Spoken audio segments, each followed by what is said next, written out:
say it's a blessing for sure. It's a blessing, especially coming from where I come from, this small town in England, Arkansas. Man, it's really a blessing. You know, I give all honor and praises to God because without Him, could none of this be possible at all.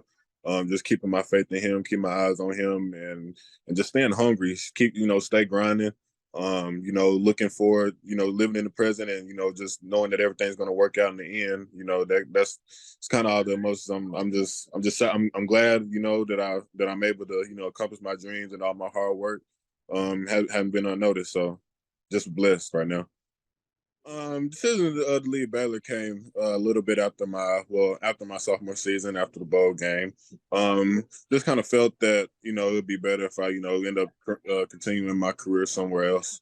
Came with a lot of thought, a lot of prayer, a lot of sleepless nights, and for the time that I was home in 2019, it was just kind of going through it mentally. It was a point in time where I was really kind of down in my lowest. Like I said, I was going through a lot of things mentally, emotionally, and just the desire to play football kind of fell away and just kind of felt a little unmotivated. But in the back of my head at the same time, I still knew that I wanted to accomplish my goal that I set when I was first, second grade of playing in the NFL.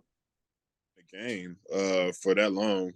When I was out of school, that just put in realization, that like, I love the game, and I want to get back on that field. I want to get back, to how I was, to how everything was. And so just going into Stephen F. Austin 2019, I was just happy to be back, from every aspect, from just being back in the classroom, being back on the campus, being back on the football field, being back in meeting rooms.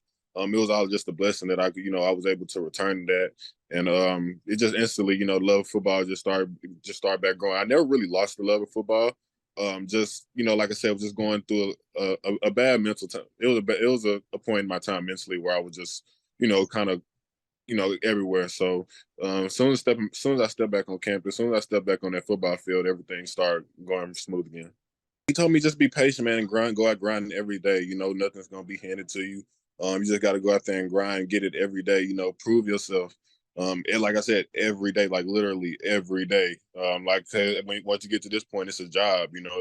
It's really a business. It's not like college anymore. It's not like high school anymore. So you got to go out there and take it because there's always someone else who wants it just as bad as you. So just go out there and live every day. Like it's your last, and put in the work, and everything else gonna follow. Especially my Okay. pass rushing ability, my athletic ability. I was blessed with great athletic ability, so I'm always gonna go with speed first. I'm always gonna try to use my speed, my athletic ability to be able to bend around that edge in that corner, and just continue to develop my pass rush toolbox moves, refine a few things. I'm sure that especially with this coaching staff here at the Kansas City Chiefs, I'll be able to just do just that. So I'm, but for sure, I'm gonna utilize my speed off the back. I do. I feel like I'm just scratching the surface right now because I feel like a lot of my college career, I have been developed into a pretty good pass rush. Learn some moves here and there, but I feel like I'm nowhere near, what I'm capable of doing.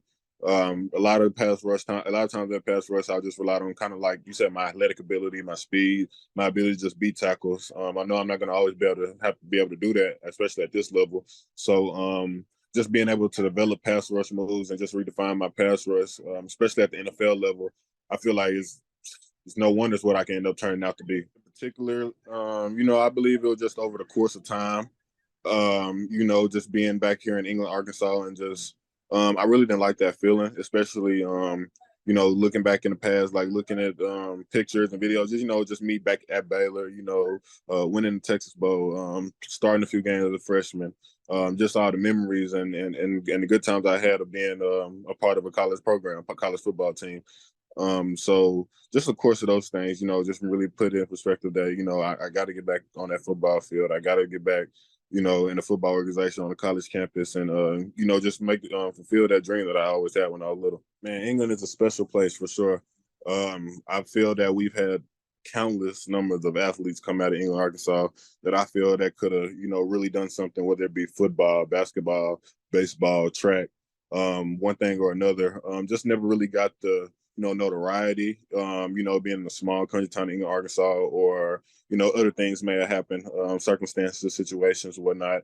And, you know, since I feel like I've always kind of been destined to, you know, be one of the ones kind of to break that barrier. You know, it's a kind of been a loss for hope here in my hometown. Like it's kind of the sense that people from England, Arkansas, it's going to be hard for people to make it out of England, Arkansas. You got to move somewhere else to do something out of England.